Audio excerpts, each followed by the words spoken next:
La ponencia con la que iniciamos esta última jornada se titula Formar traductores literarios, derechos o invisibilidad. Estará a cargo del maestro Arturo Vázquez Barrón, traductor literario. Arturo es traductor literario egresado del Colegio de México. Se dedica a la formación de traductores en el Instituto Francés de América Latina. Es fundador y coordinador del Diplomado en Traducción Literaria y Humanística del Centro Cultural y de Cooperación del Instituto Francés de América Latina, CCC-IFAL, hasta ahora impartido en colaboración con la Casa del Refugio Citlaltépetl. En 1999 fundó el Centro Profesional de Traducción e Interpretación de la CCC-IFAL. Desde 1993 es miembro del comité organizador del Encuentro Internacional de Traductores Literarios que se realiza anualmente en la Ciudad de México. Fue becario del FONCA para traducir Le Livre Blanc de Jean Cocteau y Je suis pas un camion de Annie Sumont, publicados por Editorial Verdealago. También fue becario del ministro de Cultura de Francia para realizar una estancia profesional en el Centro Internacional de Traductores Literarios de Arles, Francia, para traducir La lait est un liquide blanc de Annie Sumont. También ha sido becario del Ministerio de Cultura de España e invitado de la Casa del Traductor de Tarazona, también de España. Ha traducido y publicado, entre otros, a Roland Barthes, Renaud Camus, Aimé Cézanne, Jean Cocteau, Marcel Joindeux, Claude-Louis Combé, Dominique Fernández, Georges Yvernon, Pierre Michon, Yves Navarre, Marine Imier, Annie Sumont, Michel Tournier y Marguerite Yourcenar. Muchas gracias, maestro, por estar aquí. Sí, gracias, Maritza. Buenos días, ¿se oye bien?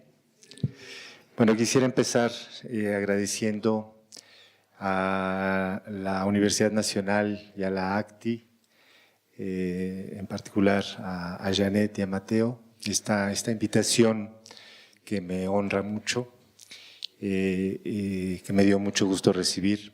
Y bueno, yo tenía muchas ganas de venir a Colombia, país que no conocía, país hermano al que quería desde lejos, y estoy muy feliz de estar aquí. Entonces, muchas gracias por acompañarme con tanto cariño y por cumplirme todos mis caprichos. Entre otros, el de estar aquí sentado en vez de estar allá parado. Muchas gracias, Maritza.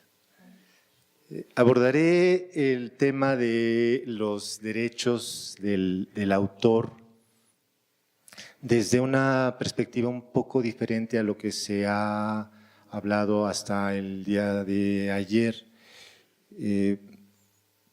Voy a abordarlo desde la perspectiva de la visibilidad, la invisibilidad, de la construcción de una identidad de traductor, y esto a partir de mi experiencia como formador de traductores y sobre todo a partir de mi propia identidad de traductor literario.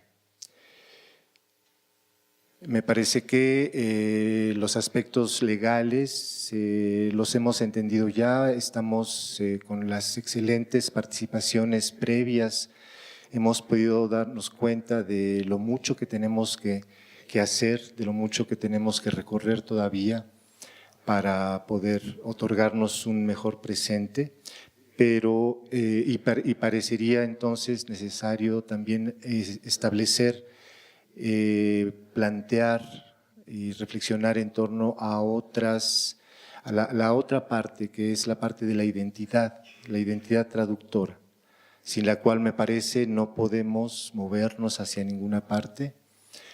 Y esta identidad, creo, merece un espacio en el salón de clases. La construcción de esta identidad me parece que merece un espacio en los talleres de traducción, en las prácticas de traducción, en las que cotidianamente convivimos con nuestros alumnos, con aquellos que quieren volverse traductores y que de alguna manera requieren también esta reflexión.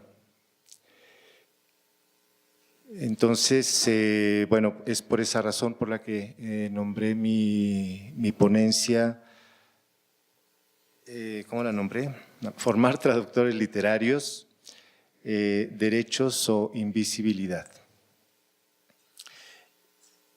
Haré la lectura pausadamente, tenemos tiempo, pero me gustaría que al final estableciéramos un diálogo para que podamos aprovechar mejor el tiempo que me otorgaron, un tiempo que es de todos. Entonces los invito a que al final pues platiquemos en caso de que, bueno, si tienen preguntas o comentarios, aportaciones, cuestionamientos, etcétera. Muchas gracias. La traducción literaria, que hasta hace muy poco tiempo mantenía respecto de otras disciplinas cierto retraso en la búsqueda y elaboración de conceptos propios, ha ido ganando mucho terreno en este sentido. Es un hecho evidente que en los últimos 50 años ha surgido una cantidad inimaginable de posturas teóricas y de aportaciones, de manera que la reflexión sobre la traducción se ha acrecentado y se ha enriquecido de manera exponencial.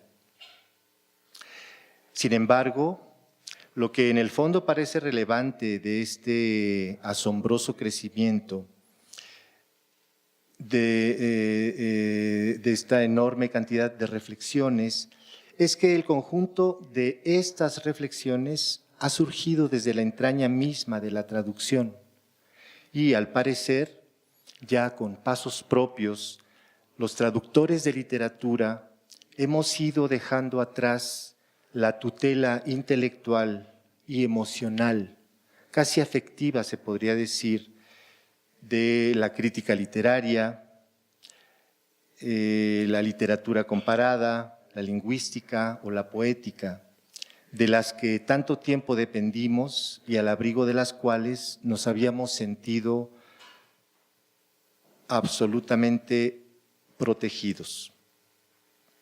El surgimiento de este discurso en primera persona ha resultado importante para la madurez intelectual y laboral de un gremio al que, sin embargo, la sociedad sigue considerando como menor de edad.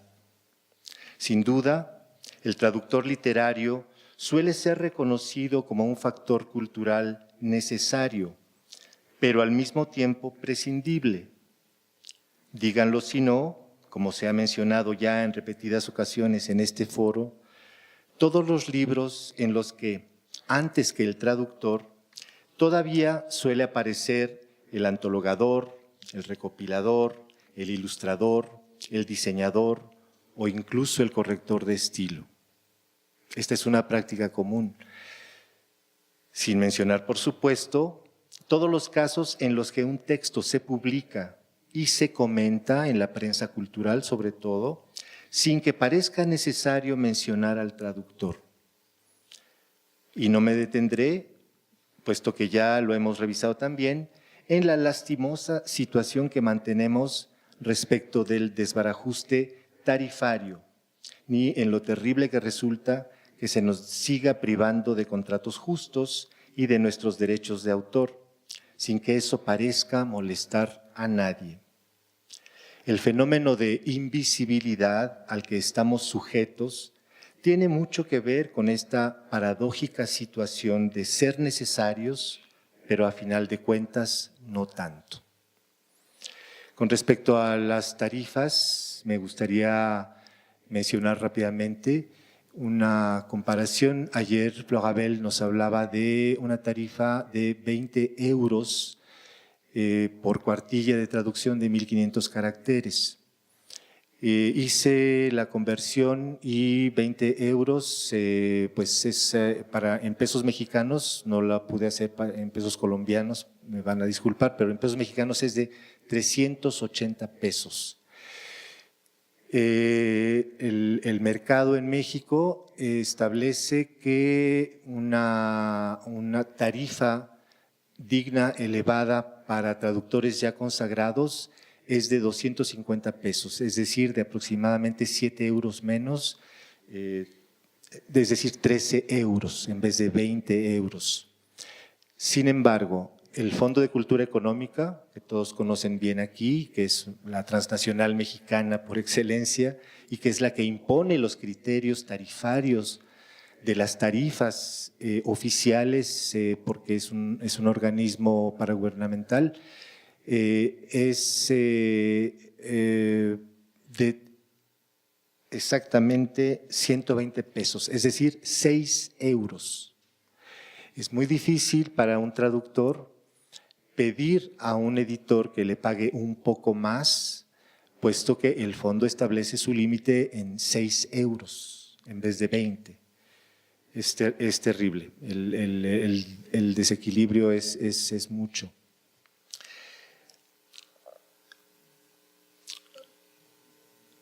Sin embargo, en los últimos años, salir desarrollando un discurso reivindicativo en primera persona, retomo el hilo de lo que estaba leyendo, y hablo de un discurso en primera persona que me parece muy importante, es decir, un discurso desde lo personal, desde la vivencia de la precariedad.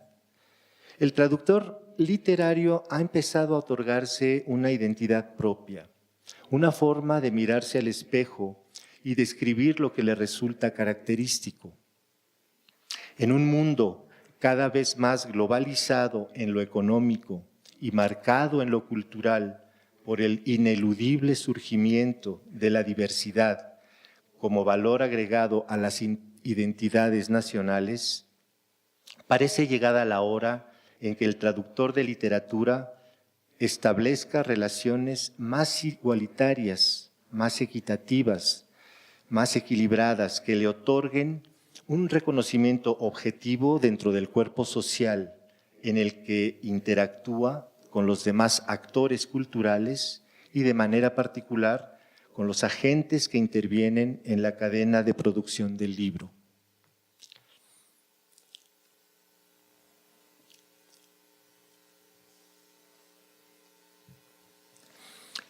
Disertaré, pues, a partir de una pregunta obligada en estos tiempos que corren.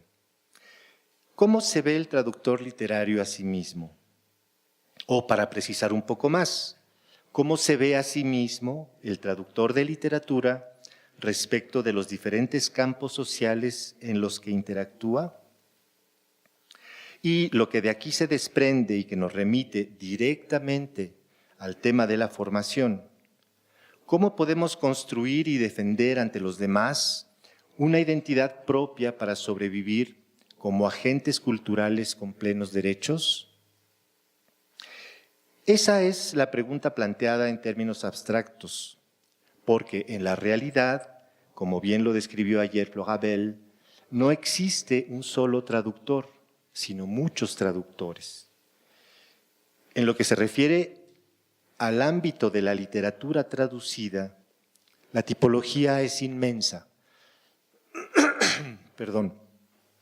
Desde el traductor que no se asume como profesional, sino como pleno diletante, hasta el escritor traductor, que es sin duda el que, con razón o sin ella, se coloca en la punta de la pirámide. Son ellos la crema innata, son la élite. Entre estas dos categorías, entre estos dos extremos o de estos dos puntos de un continuo, tenemos, por supuesto, al traductor militante, el que se ha construido una identidad y se asume como un profesional, sin que este adjetivo, y esto me parece muy importante señalarlo, tenga propiamente que ver con si ha tenido estudios formales de traducción o no los ha tenido. En fin, que la diversidad de formas de ejercer y de pensar la traducción es enorme sin duda. sobre todo en el ámbito de la literatura. En un contexto latinoamericano, en general, tenemos por lo pronto tantas carencias que el panorama resulta abrumador. ¿Por qué sigue nuestro oficio inmerso en una situación legal y profesional de extrema indefensión? La carencia de visibilidad social del traductor y la paradoja de que en nuestros países no se observe la jurisdicción que nos otorga plenos derechos de autoría, debe achacarse a que la industria editorial es voraz y solo atiende a sus muy particulares intereses. ¿Todos los editores son nuestros verdugos? Si bien el editor es quien detenta más poder en el binomio que forma con el traductor, pensar que todo se trata de una conspiración en contra nuestra es por demás reduccionista e impreciso. No sirve de gran cosa victimizarnos. Así que tal vez podríamos, como decimos en México, darle la vuelta a la tortilla y verlo desde una perspectiva un poco más compleja. Esta situación se debe más bien a nuestra incapacidad para conformar un verdadero gremio solidario, integrado, interactuante, preocupado antes que nada por conocerse y luego por darse a conocer. Y si aceptamos que esa sea la razón, ¿cuánto tiempo pasará antes de que logremos tener una idea menos oprobiosa de nosotros mismos, como para poner en pie una asociación, o muchas, o las que hagan falta, específicas de traductores literarios y que nos permitan convertirnos en interlocutores de calidad frente al editor? ¿Cómo podemos construir el edificio de nuestra identidad, de manera que logremos elaborar una ética de supervivencia profesional?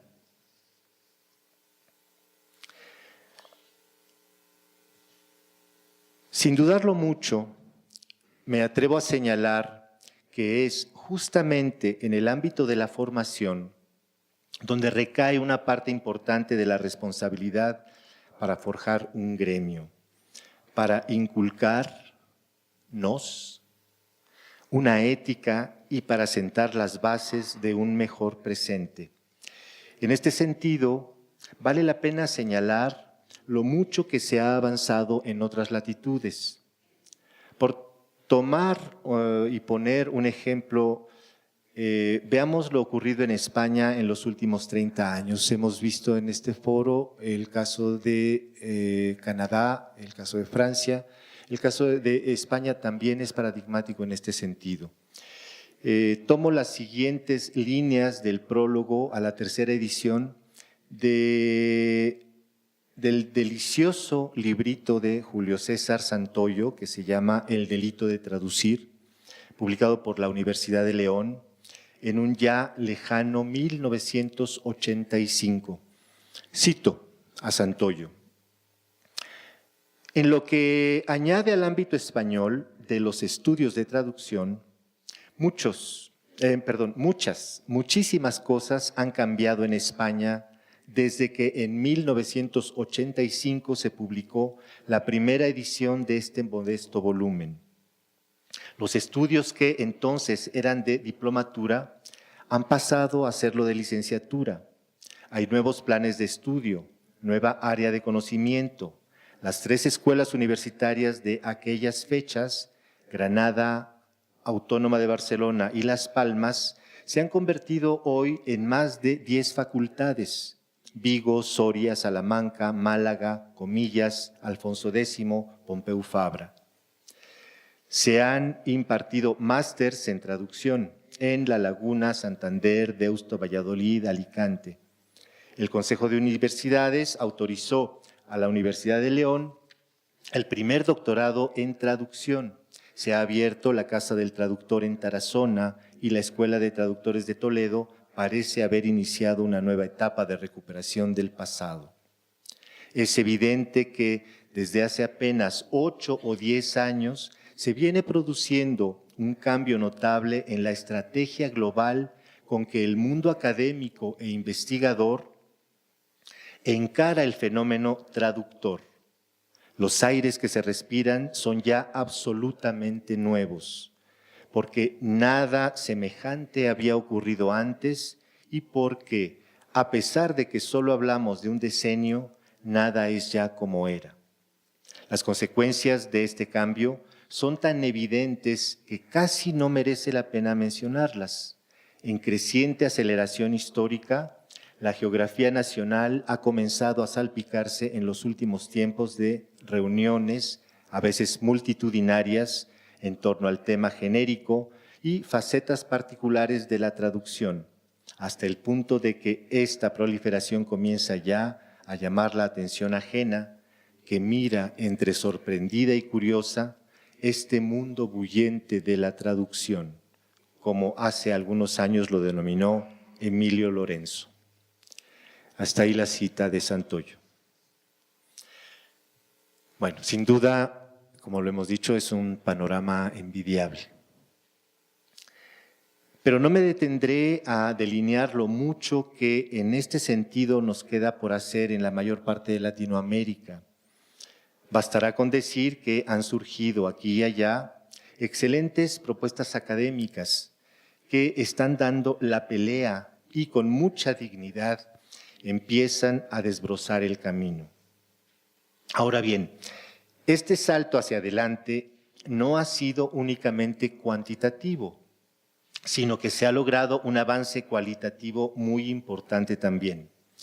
Esto me parece relevante porque justamente a partir de los procesos de enseñanza-aprendizaje podemos apuntalar una estrategia que nos ayude a descubrir lo que somos y, en términos más ambiciosos, a construirnos. Mucho es lo que se ha dicho sobre la naturaleza y las características de la enseñanza de la traducción literaria. Desde el punto de vista del diseño curricular, las posibilidades con las que se cuenta actualmente son muy amplias y diversas. Para una institución que busca la excelencia, en efecto, hay mucha tela de donde cortar, de manera que a veces no resulta tan evidente elegir qué asignaturas son las más adecuadas o las prioritarias o las que de alguna manera no pueden quedar excluidas. Y los planes de estudio se han ido modificando en función de todo aquello que cae en desuso y se elimina, y de todo lo que resulta novedoso y se añade. Desde el punto de vista metodológico, también, ya es bien largo el camino andado.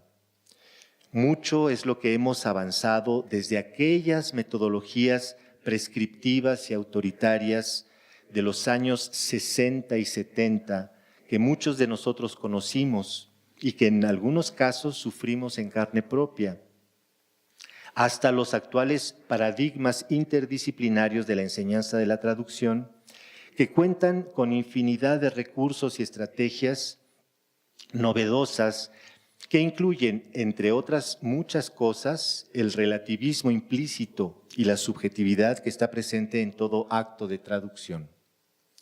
En gran medida se han dejado de lado a la hora de reflexionar y de fundamentar decisiones en el taller de traducción, que es ese espacio privilegiado, las estrategias centradas únicamente en los aspectos microlingüísticos del texto, que apuntaban con exceso hacia las equivalencias y hacia la fidelidad al sentido de las palabras, y se ha ido entendiendo poco a poco que el traductor literario tiene que trabajar, tiene que vérselas, tiene que enfrentar un objeto de complejidad mayúscula que se llama texto, y que los enfoques que privilegian y problematizan solamente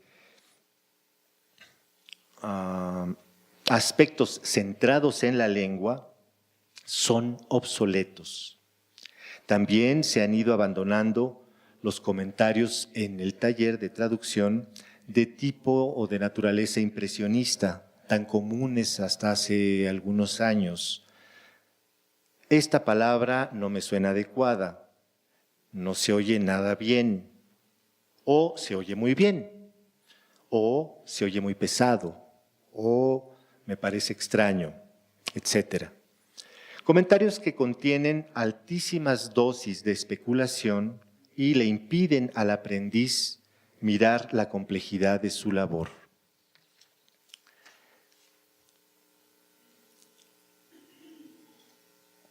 Salud. Ahora bien, formar traductores desde una perspectiva literaria puede remitirnos al menos a dos planteamientos que me parecen fundamentales en la práctica de la docencia de la traducción, y me refiero a la que se lleva a cabo in situ, frente a grupo. El traductor es un escritor, el primero, y la traducción literaria es un proceso creativo, el segundo. A partir de mi experiencia como traductor y de mis consecuentes reflexiones como formador de traductores, abordaré ahora brevemente estas dos ideas que me dan vueltas en la cabeza desde hace algunos años y que, según lo veo, exigen al formador un posicionamiento ético ineludible. Partiré, pues, de la primera premisa. El traductor literario es un escritor. Esta consideración tan breve, tan simple, tan aparentemente obvia, resulta, sin embargo, el motivo de muchas interrogantes, inquietudes y polémicas.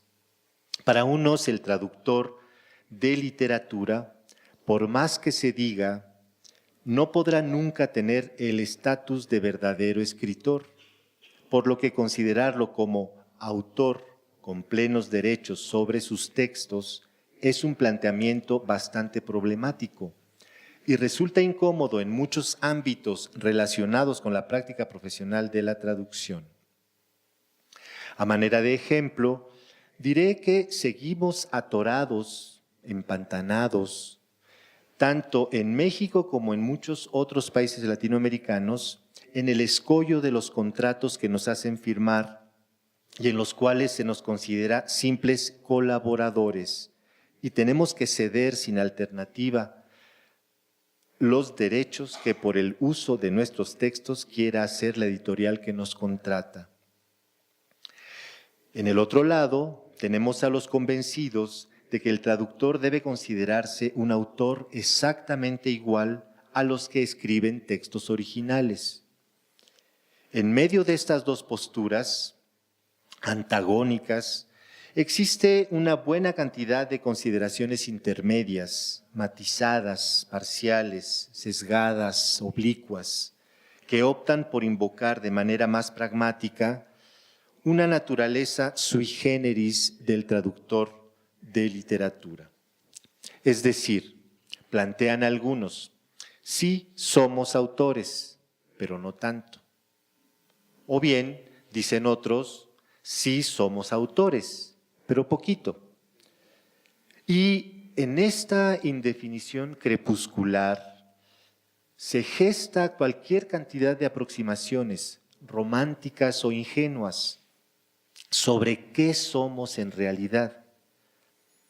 Hace poco tuve una plática con un buen amigo, editor de una revista bien considerada en el medio cultural mexicano, que me decía que estaba de acuerdo en colocar mi nombre al final de la traducción, pero que no veía razón para hacerlo aparecer justo debajo del nombre del verdadero autor, como se lo pedía yo.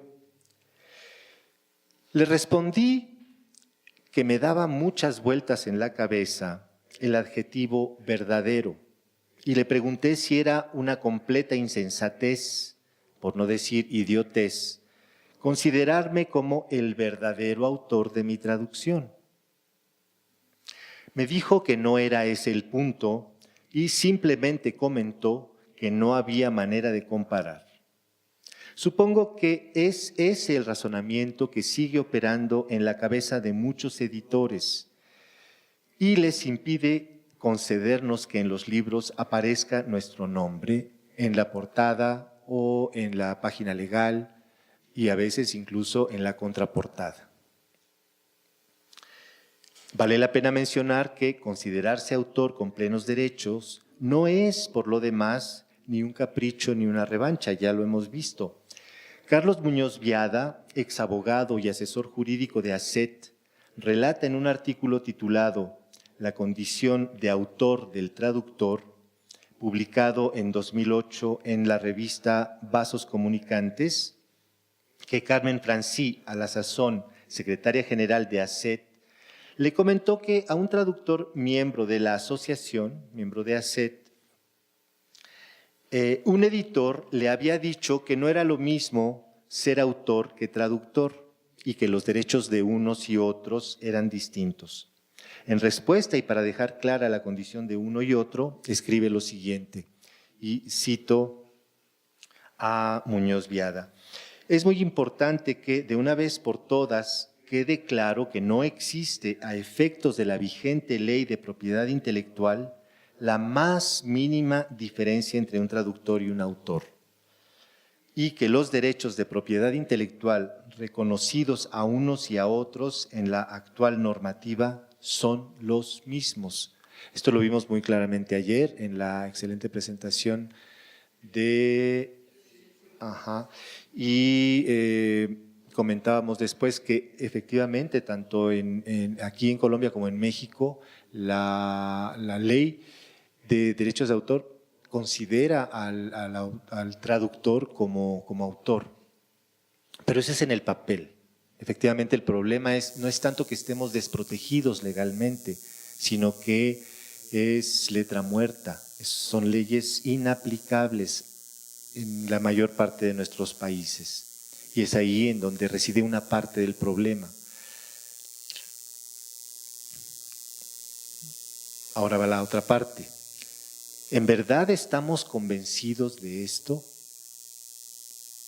¿Hasta dónde podemos ser capaces de asumirnos como autores de nuestros textos, con todo lo que tal cosa implica en nuestra vida profesional, en nuestro gremio y, en el caso que nos ocupa, ante nuestros alumnos? En el fondo estoy convencido de que estas consideraciones que a primera vista solo tendrían que ver con la defensa militante y legal de nuestros derechos, están profundamente ligadas a la ética de ser traductor literario y de reconocerse como tal. Y luego, si de formar a otros traductores se trata, la cosa se pone en verdad interesante. Quienes nos dedicamos a concebir, armar, diseñar y realizar programas, talleres y prácticas de traducción, deberíamos saber que nuestras estrategias metodológicas tienen que determinarse también por la postura que tengamos al respecto, porque dichas estrategias suelen ir en sintonía con la idea que de nosotros mismos tenemos o no tenemos. Por mi parte, mi natural propensión a defender el acto de traducir literatura me ha ubicado siempre del lado de la defensa del traductor como autor con plenos derechos sobre sus textos traducidos y he actuado en consecuencia en mi posición como formador. Frente a grupo, he defendido siempre la idea de que el traductor no es un ser insustancial, ni mucho menos ajeno a su propia escritura. Uno de los retos más grandes que se nos plantea en los talleres de traducción es justamente cómo transmitir la idea de que cada uno de nosotros es poseedor, como traductores de una obra ajena, de una escritura propia, y que la otra escritura, la del autor, nos somete a pruebas de resistencia y a paradojas muy complejas. El esquema inicial que casi siempre se nos presenta es el siguiente.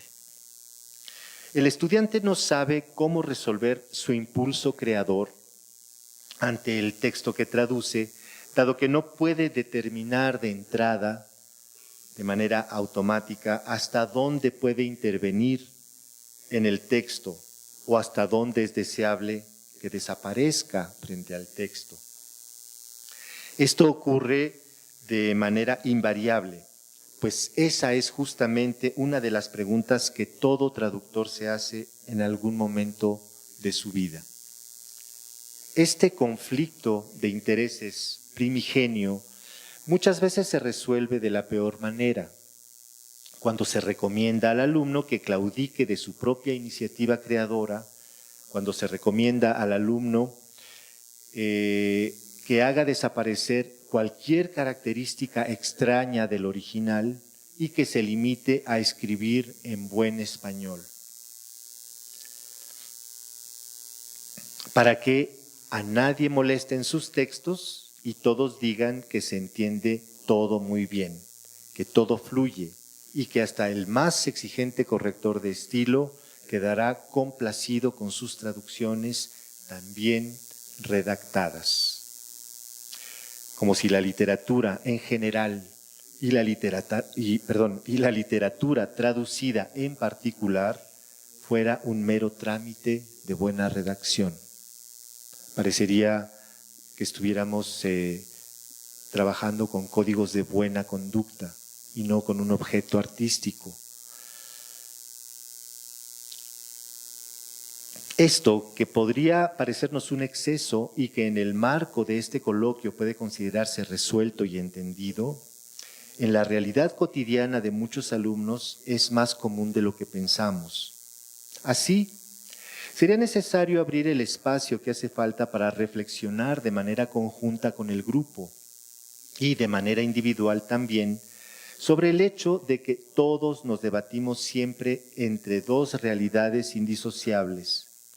Al mismo tiempo que somos autores de nuestra traducción, también estamos supeditados y dependemos de una escritura ajena y anterior a la nuestra. En la progresiva toma de conciencia por parte del alumno de esta fascinante paradoja del acto de traducir, reside tal vez la clave para que pueda irse formando una identidad de traductor, sin la cual estará a merced de toda clase de abusos e impertinencias, de su editor, del corrector de estilo, del crítico y hasta de sus lectores. En términos breves, de lo que estoy hablando es de tratar de lograr que todo futuro traductor se sienta dueño, sea propietario de su escritura, desde que empieza a enfrentarse al sinfín de complejidades de los textos que traduce. Sin eso, estoy convencido de que seguiremos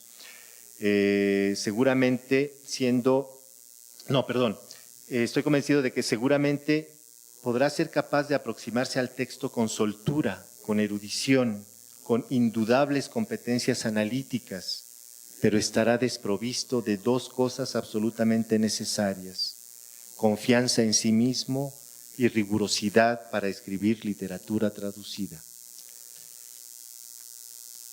La segunda premisa, la traducción es un acto creativo, puede parecernos una obviedad, una evidencia, y seguramente lo es, pero maticemos. Desde el punto de vista de la formación me parece que no lo es tanto. Hablar en el taller de traducción de acto creativo, así en abstracto, puede suponer muchas cosas y ninguna al mismo tiempo. Digamos que si un alumno asume que puede escribir literatura, tal vez tenga ya mucho de su lado. Me refiero a ese sentimiento de sentirse a gusto con lo que uno escribe y que es la condición necesaria para todo lo demás. Pero aún faltarían muchas otras cosas para completar el rompecabezas. Las piezas de esa totalidad tan compleja llamada acto de traducir y que surgen en el aula en forma de preguntas, de inquietudes, de falta de certeza, se van juntando con paciencia en el proceso lento y complicado de la formación. Por razones de tiempo, daré solo un ejemplo, uno solo entre muchos. ¿El traductor es siempre un traidor? ¿De verdad somos eso? Nos preguntan nuestros alumnos. Puede ser que sí. Depende de lo que se entienda por traición. Ningún acto traductorio está libre de este defecto de origen. Toda traducción es de alguna manera o de otra traicionera. Siempre habrá algo que desaparezca, algo que estaba y que ya no está. Cosas que se extravían en el camino, elementos que naufragan en la vorágine que separa la orilla del texto original de la del texto traducido. Se trata de un destino manifiesto, pero ¿tiene por fuerza que vivirse como un estigma?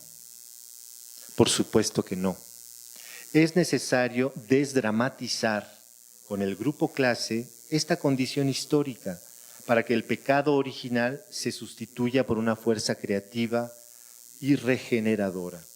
Porque la traducción también hace surgir cosas que no se veían o que no eran evidentes en el original.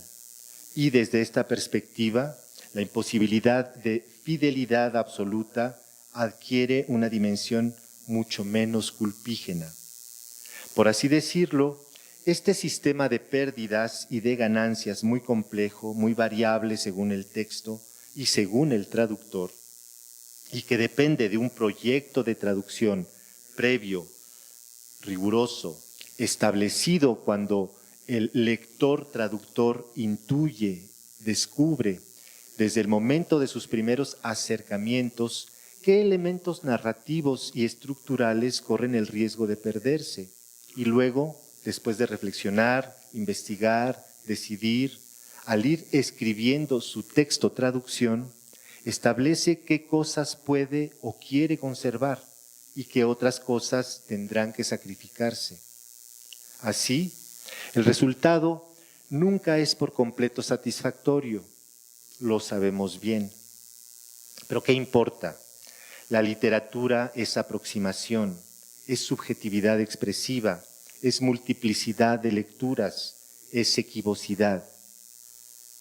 Y la traducción, por su parte, reproduce a su manera esa subjetividad expresiva del texto mediante una lengua diferente, con lo que se logra la paradoja suprema de la traducción, que no es otra cosa que hacer que el texto reaparezca en otra parte donde no estaba, con sus características primordiales intocadas, pero al mismo tiempo renovadas. Y es cierto, el texto traducido debe presentar una fuerza expresiva al mismo tiempo análoga y diferente al original. El texto traducción aparece ante nuestros ojos con las cualidades originales, pero también regenerado con las posibilidades expresivas de la lengua en la que se escribió. Es aquí y no en otra parte donde el acto de traducir se nos revela como un acto creativo, no traicionero, y el joven traductor, antes atribulado, preocupado por lo que desde hace siglos se dice de él, aparece sin duda alguna como un creador de expresividades, análogo al escritor y, lo más importante, tan habilidoso como él. Me permito, pues, insistir, ya para terminar, en que traducir es escribir y en que el acto creativo de la traducción, para poder integrarlo a nuestra práctica docente como un hecho literario, tiene que vivirse desde adentro, en la dimensión profunda de nuestra pulsión traductora. Pero debo confesar algo. No estoy del todo seguro de que haya una manera infalible de lograr que nuestros alumnos logren el objetivo primordial, que es escribir bien, traducir mejor y publicar en condiciones ventajosas sus traducciones. Pero creo que, por supuesto, tenemos que morir en el intento. Para eso estamos aquí. Es cierto que la cuestión de nuestra identidad de traductores, escritores, siempre la hemos evocado, pero casi nunca nos hemos tendido sobre la mesa para diseccionarnos y analizar hasta el fondo de qué está hecha esta identidad. Y habría que preguntarse, ¿hasta dónde estamos dispuestos como formadores de colegas a ser también traductores en toda la extensión de la palabra, dispuestos a arriesgar, a asumir un compromiso ético con aquellos que estamos formando? Debemos sacar a la luz al autor que llevamos dentro. Debemos dejar atrás al practicante mudo, sumiso, opaco, neutro, invisible o de plano prescindible, y asumirnos plenamente como creadores ante nosotros mismos primero, ante nuestros alumnos y ante todos los demás. Esa es, creo yo, la dimensión ética de nuestro ser traductor, que debemos enarbolar con la mayor de las fuerzas en el espacio de la formación. Y a partir de ahí podremos volvernos visibles en un mundo que dice necesitarnos, pero nos niega el derecho a ser. Muchas gracias.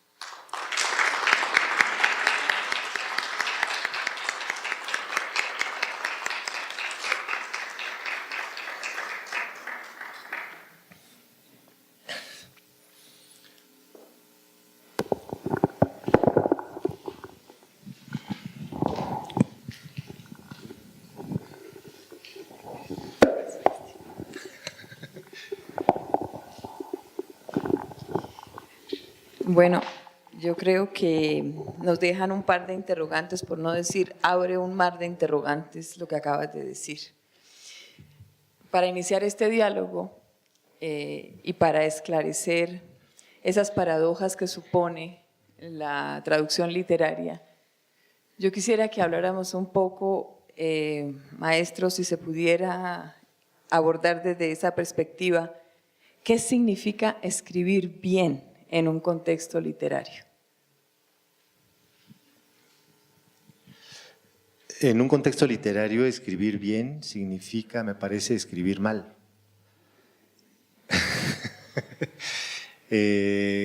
Creo que la gran literatura es una excentricidad.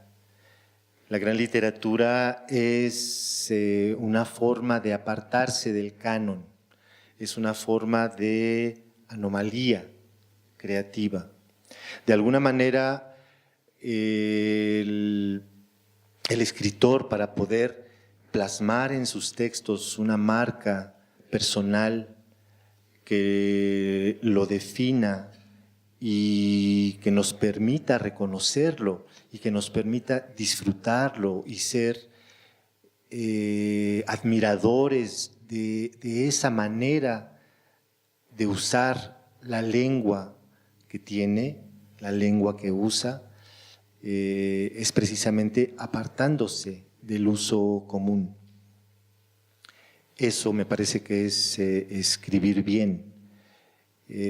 Y va en un sentido completamente opuesto a lo que nos enseñan en la escuela desde pequeños, en el sentido, como lo decía en mi comunicación, porque nos enseñan a portarnos bien. El acondicionamiento es muy, muy severo, en el sentido de escribir bien es un código de buena conducta, pero el acto creativo no cabe ahí, es una especie de corsé en donde no puedes estar a gusto. Un traductor que no se subleva, un traductor que no tiene por lo menos un poquito de subversión, es un mal escritor. Dije traductor, bueno, un escritor. Y al mismo tiempo, si lo trasladamos hacia el ámbito de la traducción, es igual. El problema que tenemos muchos traductores literarios es precisamente que no nos atrevemos a subvertir, a seguir de cerca a nuestro autor en lo que tiene de subversivo y en lo que tiene de anómalo, por miedo a que nos digan, suena muy extraño. Entonces, ahí hay un enorme problema de concepción de nuestro objeto amado, porque nosotros amamos la literatura, escribimos literatura, y para eso necesitamos entender que la literatura no se porta bien. Yo creo que ahí está la clave para aquello entre la libertad y la rigurosidad de la que también hablas al hablar del oficio traductor en la literatura. Pero bueno, yo quisiera de todas maneras ampliar este diálogo al público y abrir con preguntas de ustedes un diálogo más extenso.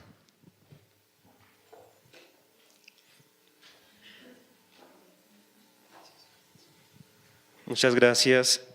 Escuchándolo, entonces, traductores militantes, el autor es un subversivo, trabajar o morir en el intento, como una cordial invitación a que hagamos una guerrilla traductiva.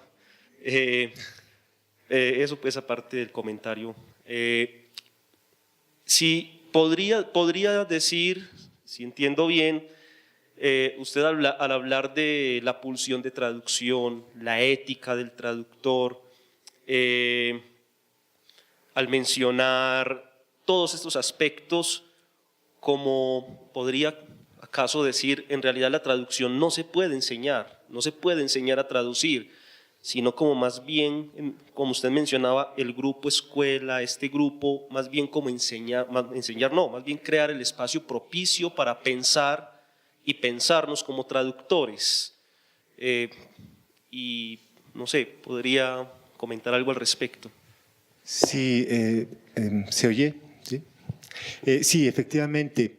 El debate de si se puede enseñar a traducir o no es un debate añejo, es un debate viejo. Creo que debemos superar eso, sobre todo porque lo que observamos en todas partes es que hay lugares cada vez más y más lugares en donde la gente va a estudiar traducción. El problema me parece entonces que hay que deslizarlo hacia otro ámbito que es precisamente ese, es decir, no es una enseñanza tradicional. Yo recuerdo que cuando era muy joven, de hace muchos años, no les voy a decir cuántos, tuve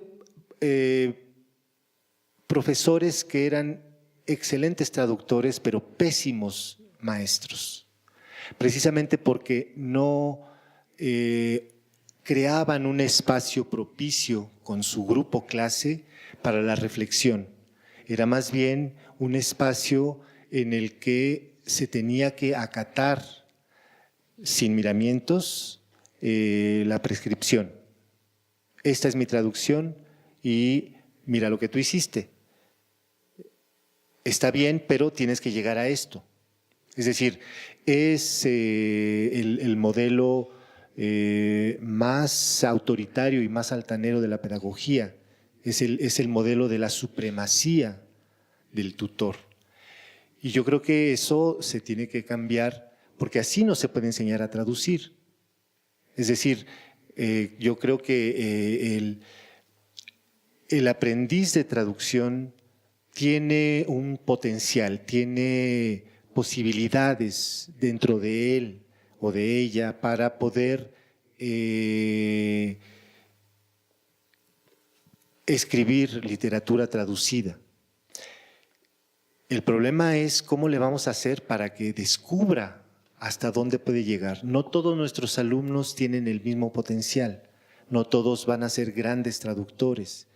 Eso es también una evidencia, porque no todos tenemos la misma sensibilidad, ni la misma capacidad, ni la misma complejidad para abordar cierto tipo de textos, unos sí, otros no, etcétera. Pero tienes toda la razón. La idea es precisamente tratar de generar condiciones muy propicias de reflexión con el grupo, de manera individual y de manera colectiva, para que cada quien vaya ubicándose un poco en este proceso y para que pueda observarse y para que pueda descubrir qué es lo que va haciendo frente al texto. Lo que sí puedes guiar es precisamente otra cosa, porque la sensibilidad no se enseña, la sensibilidad artística se trae, pero sí puedes enseñar el rigor, por ejemplo, el rigor metodológico, eso sí se puede enseñar.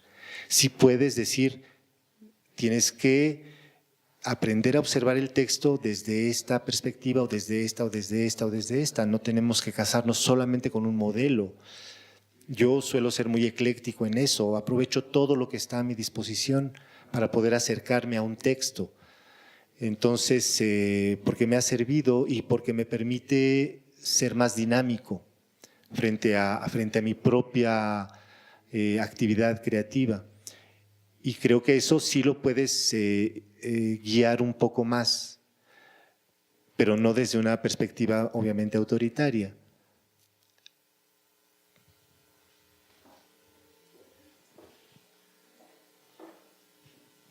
Perdón, maestro, y también a los traductores literarios por meter mis botas sucias, digamos, en su terreno, que es algo artístico, muy respetable. Y yo desde la formación en lengua tengo esta pregunta que me intriga, porque como que se asume la competencia en la lengua suficiente para seguir al autor en lo que tiene, como dicen, de subversivo, de seguirlo, pero ¿cómo se garantiza que ese no seguir al autor no se deba a que de pronto el dominio de la lengua esté impidiendo? Es decir, ¿cómo se garantiza ese nivel de lengua necesario en esa formación? ¿Cómo se puede seleccionar a que uno ya no esté preocupado por la lengua, porque la lengua interfiera? Y se dé por hecho que ya solo estamos en el terreno de la creación, de las ideas, y no corregir, digamos, suena mal, no suena mal porque tú no eres creativo, sino suena mal porque esa palabra no significa esto en tal lengua. No sé si me explica mi pregunta. No entiendo muy bien la pregunta. ¿Te refieres a la enseñanza de lenguas extranjeras? Es decir, las personas que se acercan a la traducción literaria tienen un bagaje en esa lengua que les es extranjera, porque no tienen las dos lenguas maternas, sería un caso muy excepcional. Sí. ¿Hasta qué punto eso es una interferencia, digamos? ¿Hasta qué punto esto no suena así es debido a la lengua y no porque me estoy metiendo con tu lengua y no con tu capacidad como artista literario? Es decir, ¿cómo seleccionan ustedes a quién entra en esa formación que ya es como de más alto nivel? Mira, el problema de la selección, sí, es un problema peliagudo, efectivamente, porque hay una condición sine qua non. Se necesita un sustrato mínimo, que, bueno, en términos que podemos entender, haciendo uso del marco de referencia europea, es un B2. Me parece que para cualquier lengua, si alguien tiene un nivel B2, no me refiero a que tenga una certificación B2, sino un nivel equivalente a B2, voy a explicar por qué. A partir de ahí me parece que es una base suficiente para poder echar a andar toda la maquinaria. Cuando digo que se necesita nivel, no certificación, es porque muchas veces hay gente que de pronto se acerca a la traducción literaria desde muy diferentes horizontes y perspectivas. Puede ser desde la ciencia, puede ser desde, pues no sé, una particular inclinación un poco no muy visible hacia la literatura. En fin, hay muchas sensibilidades que desembocan en la traducción y que no tienen más que una experiencia de vida en la cultura y la lengua. Es decir, gente, por ejemplo, que ha vivido en el extranjero, pero que no tiene una formación ni lingüística, ni en letras, ni en literatura, etcétera. Pero tiene un potencial que le permite, porque conoce bien la cultura, porque ha vivido en el país de origen del texto, etcétera. Entonces, esos candidatos son particularmente interesantes porque aportan mucho, tienen una experiencia, y no hablo de edad, pero digamos esta experiencia es muy importante. Entonces, en los planes de estudio que yo manejo, a partir de ahí, a partir de esa base y de esa selección, porque tienes que seleccionar a partir de esos, de criterios de personalidad, de nivel mínimo de lengua, también orígenes, efectivamente, académicos en caso de que los haya. Puede ser muy variable, en realidad no tenemos criterios muy preestablecidos, o por lo menos yo no he querido establecerlos, porque sé que la diversidad es gigantesca, es inabarcable, y de pronto puedes encontrar a alguien que es un excelente candidato y parecía que no iba a hacerlo. En cambio, de pronto puedes encontrar a alguien que tiene una trayectoria en letras que no es tan buen candidato y que a final de cuentas resulta ser alguien no tan interesado en volverse un buen traductor. Entonces, a partir de ahí tienes muchas herramientas para conformar en el diseño curricular para poder homogeneizar el grupo y para aprovechar la diferencia. Nosotros, o por lo menos yo no busco grupos homogéneos de antemano, más bien es al revés, busco grupos heterogéneos que se vayan homogeneizando en el camino, en la labor, en la práctica, etcétera, y que aprendan unos de otros, porque si no sería una contradicción si hablamos de la diversidad como valor. En toda nuestra vida necesitamos también aplicarlo en esto. Entonces, no hay mejor grupo clase que un grupo formado por una diversidad humana.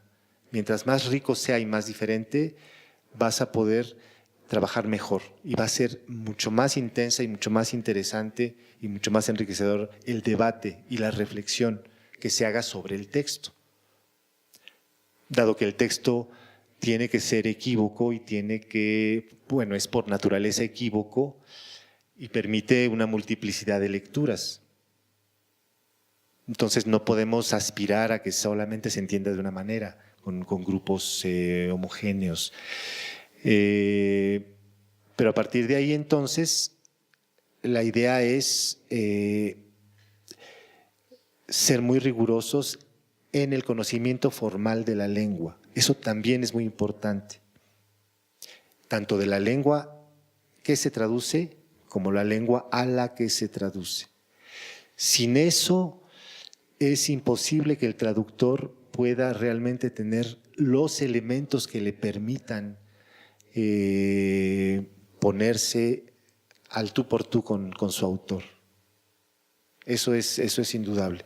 Y por otro lado también está la otra parte, la parte creativa, la parte de soltar la mano, de sentirse a gusto con lo que escribes, con ese gusto, que no sabemos de dónde viene, es una especie de pulsión. Muchos llegamos a la traducción sin saber muy bien cómo, pero algo traíamos adentro que nos llevaba a traducir, a preguntarnos cómo se podría decir, a preguntarnos cosas que muchos traductores, o todos los traductores en la historia de nosotros se han preguntado de una o de otra manera, ¿no? Entonces, es necesario, me parece, para una formación de traductores literarios, un espacio de creación literaria.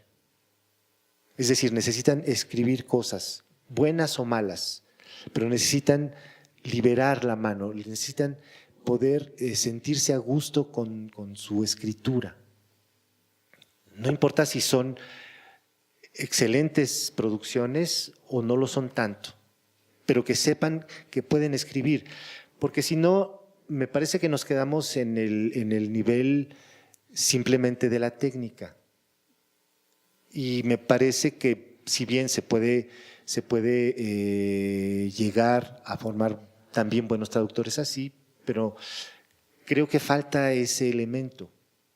Por eso yo me he alejado un poco de los paradigmas lo dije muy al principio, pues necesitamos esas disciplinas, integrarlas al plan curricular, pero no debemos depender de ellas. La literatura por sí sola es diferente, es rebelde, no puedes pretender formar traductores literarios como si fueras a formar a un lingüista. A mí me parece un error. Pero bueno, creo que ya me fui por otro lado. Buenos días, maestro. Sí. Bueno, tengo varias preguntas, 2 preguntas en particular. Creo que la primera más o menos la contestó. Un poco más fuerte, por favor. La primera pregunta es, ¿desde qué momento, recordando la autoconfianza a la que usted habló hace un momento, desde qué momento un traductor puede sentir y puede decir que se ha convertido en un traductor literario? Y la otra es, bueno, yo todavía no me enfrento a un editor, pero cuando estoy trabajando, en el proyecto en que estoy trabajando y empiezo a mirar, digo, ay, esto me lo van a criticar, pero esto es lo que yo quiero transmitir, esto es lo que yo siento que el autor está transmitiendo y es la forma como yo la quiero plasmar en el español para el público al que él le quiere llegar.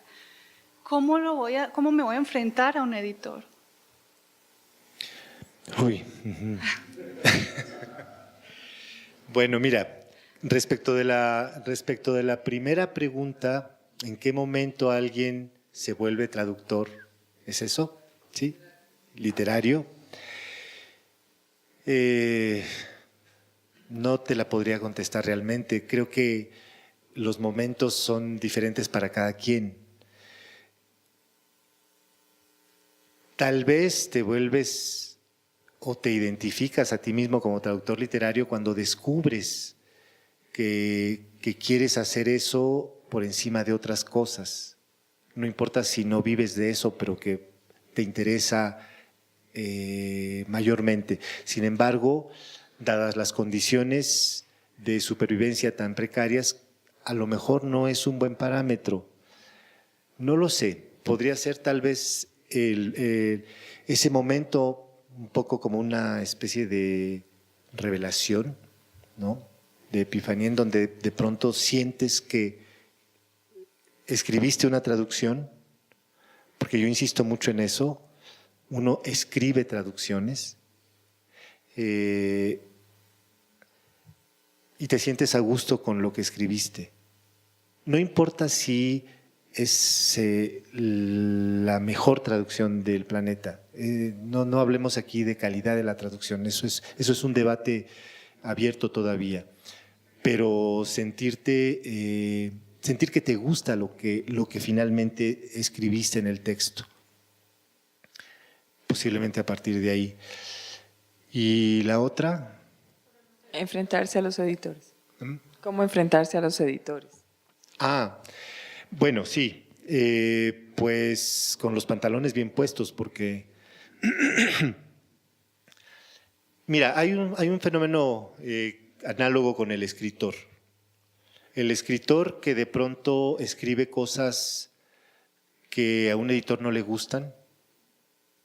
¿Qué tiene que hacer? Tiene que someterse a lo que el editor quiere que escriba y le dice: su texto no va a vender, su texto no está bonito, su texto es extraño, su texto es feo, su texto, etcétera. Hay un canon literario en todas las épocas y en todos los lugares. Todos formamos parte de una doxa que piensa la literatura de alguna manera o de otra. Y los grandes vectores de la literatura, que son los editores, tienen un enorme poder de decisión de qué es lo que se publica. Y estoy hablando aquí de autores, de escritores. Con el traductor sucede un poco lo mismo, es decir, que se establecen parámetros previos de lo que es una buena traducción, cómo tiene que estar escrita una traducción. Y entonces ahí intervienen una serie de elementos muy interesantes, porque son de mucha complejidad, pero que en muchos casos no tienen un sustento real y que es precisamente esta idea de que la traducción tiene que leerse como un original. No voy a meterme en esa discusión en cuanto a si está bien o está mal, pero eso es lo que prevalece, es una idea general, es la doxa que nos sobrevuela, etcétera, y es la que comparte el editor con el crítico y con el lector, además. Entonces el traductor muchas veces tiene que claudicar y acomodarse a esta idea. Enfrentar al editor tiene que ver con esto, es decir, ¿cómo lo enfrento? Pues bueno, o me someto o me rebelo. Porque yo siempre he dicho que un traductor de literatura se debe sobre todo a su texto. Es ahí, nuestro compromiso ético es con nuestro texto. Ese es nuestro objeto de amor y ese es nuestro objeto de análisis y de estudio. No es nuestro lector. No todos los textos son para todos los lectores. No es para nuestro editor y mucho menos para el mercado. Si se vende o no se vende, eso está fuera de nuestras pretensiones de traductor o de nuestras aspiraciones éticas de traductor, a mí me parece. Es algo que he ido, pues, de lo que estoy cada vez más convencido. Yo me he revelado mucho de la dictadura del lector. El lector es caprichoso, el lector es berrinchudo, el lector te impone cosas. No tenemos un lector ideal, no hay el modelo de lector es una entelequia, no hay un lector, un público lector. El auditorio. Muchas gracias. Gracias, maestro.